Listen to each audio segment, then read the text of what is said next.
Hey everybody, this is D Hunter, bringing another action figure review. Today, we're going to be looking at the McFarlane DC Multiverse Megafig Clayface. This is from DC's Rebirth comics. Now, Clayface might be my most anticipated McFarlane DC figure yet. He is my favorite Batman rogue. He's so unique. There are so many different incarnations of him. When they first announced this Clayface, he was on the leaked list. I was really hoping it would be from the comics, not from the video game, and they did not disappoint. Everything looks fantastic about this guy. Looks giant, looks intimidating, massive. Only complaint, no traditional accessories. It'd be nice to have a couple of alternate hands. But either way, here he is, long overdue. A new McFarlane would knock Clayface out of the park. They're really good, these monstrous type figures. So let's go and check out the packaging. As you can see, ages 12 plus, DC Multiverse Clayface.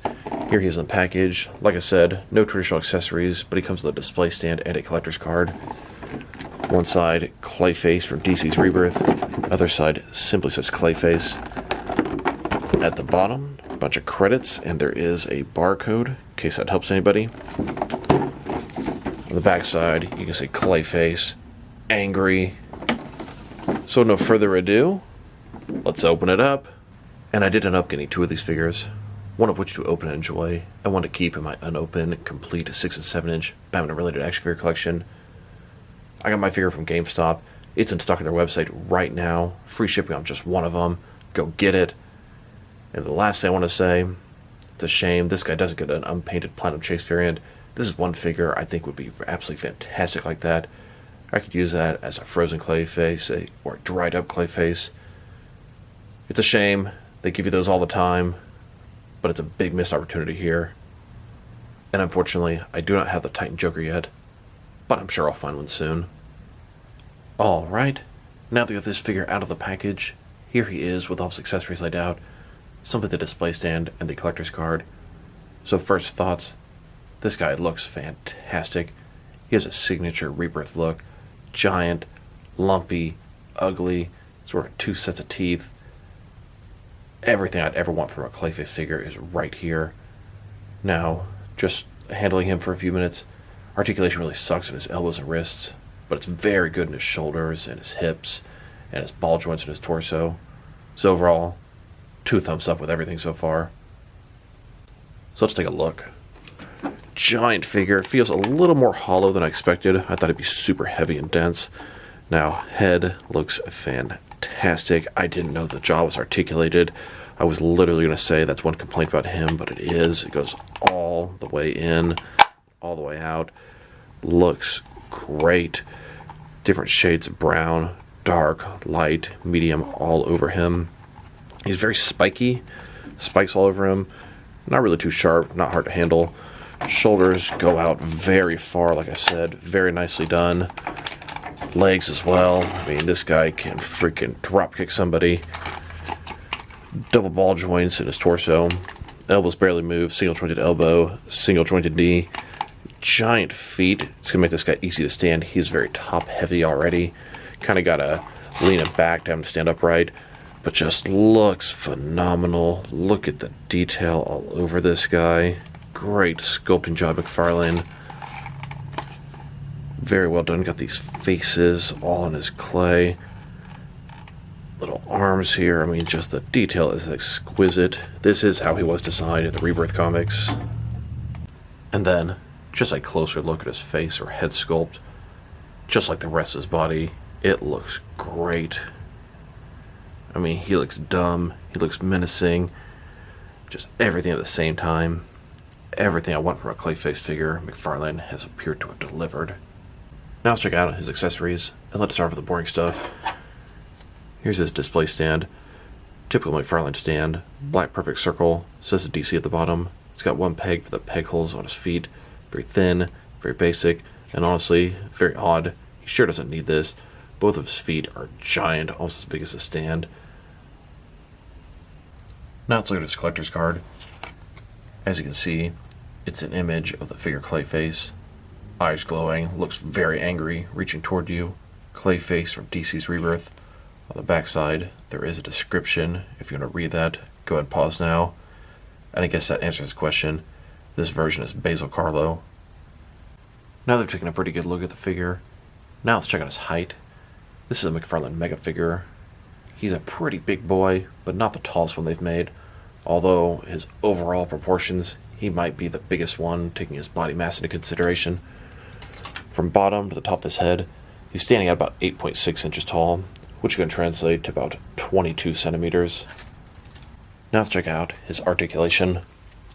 Starting with his head here, of course, it can rotate from side to side, can look up and down, at least a little bit there, kind of rotate as well. He can do about everything you want to do with his head. The mouth, very pleased with. I did not think it was going to be articulated. Completely open, sort of partially, and then all the way shut. Has a traditional Clayface look to him. Shoulders, like I said, they do very well. Ball joints, they go out completely 90 degrees. Up, down, around, all that good stuff. Now, he doesn't have that typical butterfly joint McFarlane has. You can see this gap here, but it's definitely not bad.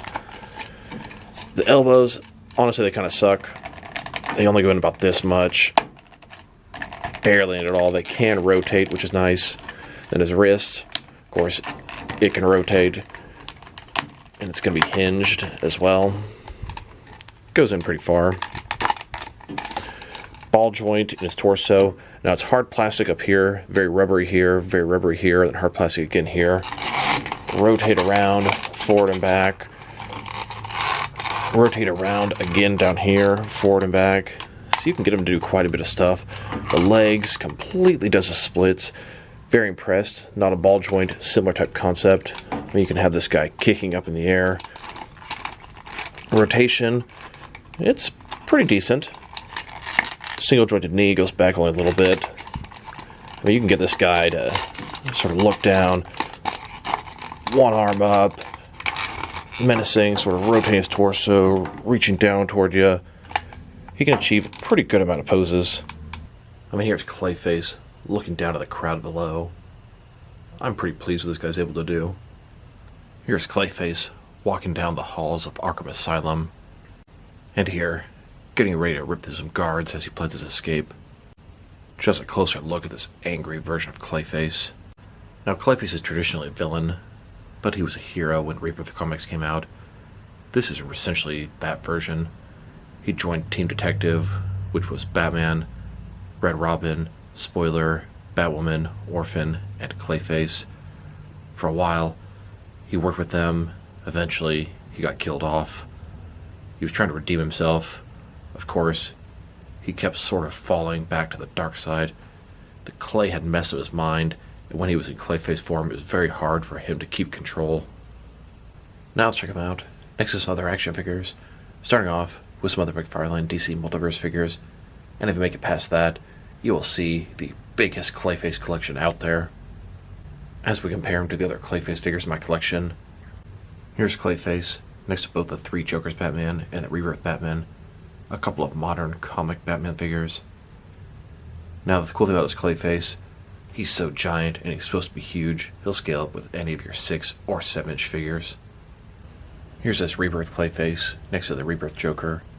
Can you believe that these are the only 2 Batman villains for the Rebirth comics McFarlane has made? I mean, seriously. No Poison Ivy, no Penguin, no Mr. Freeze, no Two-Face, no Catwoman, no Riddler, no Black Mask, no other Rebirth Bat villains at all. You can kind of fudge in the Last Night on Earth Bane and the Arkham Origins Deathstroke into their current modern comic looks. But it's still just pretending.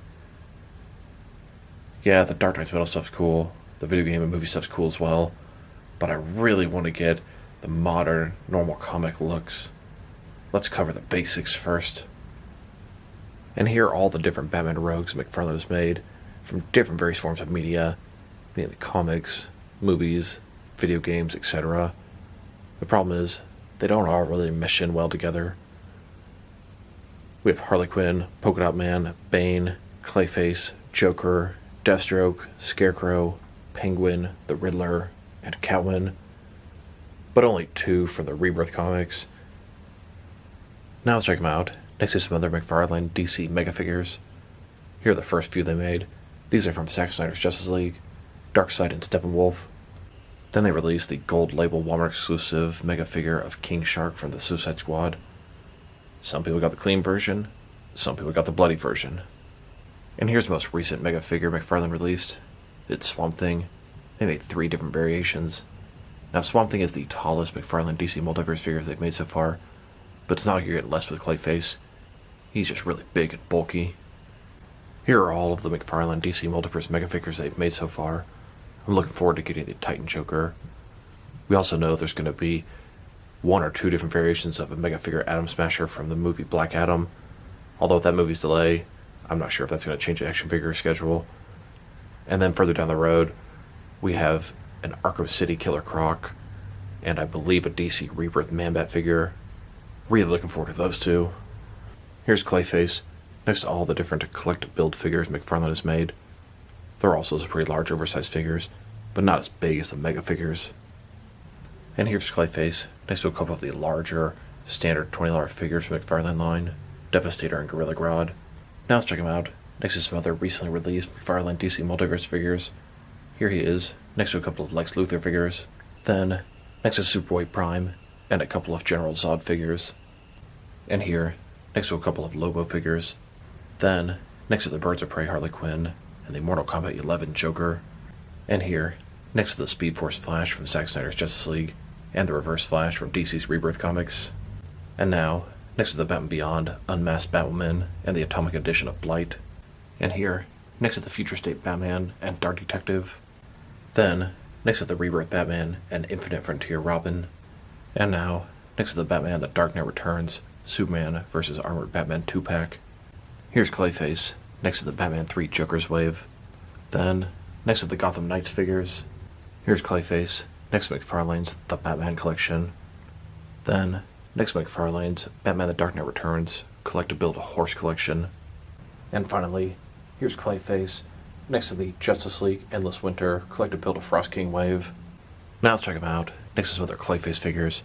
This is the part of the video I was excited to do. Here he is, with my DC Direct and DC Collectibles Clayface figures. The one on the left is from Arkham City, and there will never be a Clayface figure bigger than him in the 6 and 7 inch scale. And the one on the right is from Batman the Animated Series. He may not look it, but he's also a pretty large figure. Now the Clayface I really wanted to compare him with the most is this Mattel DC Multiverse Build-A-Figure Rebirth Clayface.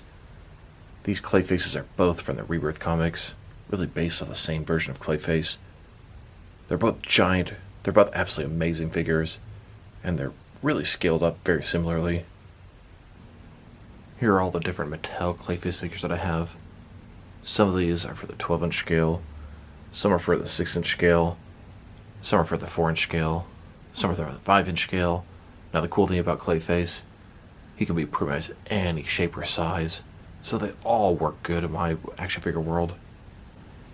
Then, next to all the different Kenner Clayface figures I have, one for the Legend of the Dark Knight line, and 3 variations from Batman the Animated Series. Here's McFarlane Clayface, next to the Spin Master Clayface, and here with the Imaginext Clayface, and next to a Mini-Mate Clayface.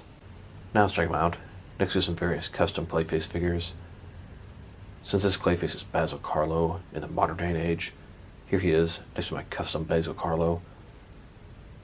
Now Basil Karlo was first introduced way back in, the 40s or 50s, and he was just a regular guy. He was an actor. He would put a clay mask over his face and then murder people. Many, many years later, in a comic called The Mud Pack, he met up with 3 other Clayfaces, took some of their DNA and injected himself, and became this super Clayface. And that's how he became a legit Clayface. Here's my custom of Preston Payne. He's the 3rd Clayface.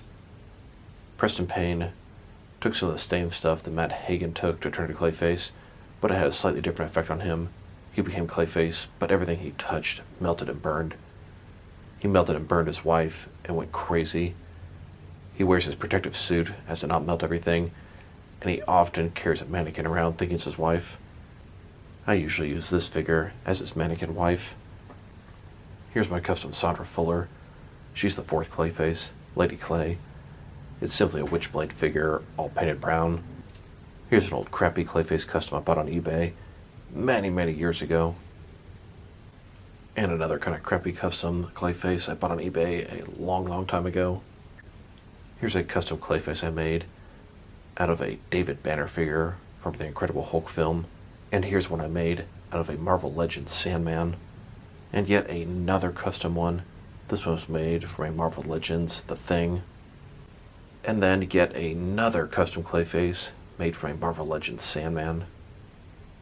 Here's my entire collection of Clayface action figures. I challenge you out there to find anyone with a Clayface collection that can touch mine. And in the comics, there have literally been more than 10 different Clayfaces, so I can have a whole bunch of them working together. And here's Clayface, next to a Mattel DC Universe Classics Batman Splattered in Clay. He's from a 2-pack versus Clayface. Now let's check him out, next to some other McFarlane Mega figures. Here's Clayface, next to the Spawn Violator and Cygor, and with the Witcher Netflix Mega figures. And here, next to the Witcher video game Mega figures, a couple of Ice Giants. Then, next to a Princess Bride Fezzik Mega figure. Now let's check him out, next to some action figures from different various companies, to see how he fits in both scale and style-wise, in case you want to know which lines you can mix him with. And Clayface is so giant, you can really use him with any figure as this giant monstrosity. Here he is with some of his McFarlane Toys brothers. In front of you are 5 different action figures, all from McFarlane Toys, all 7-inch scale.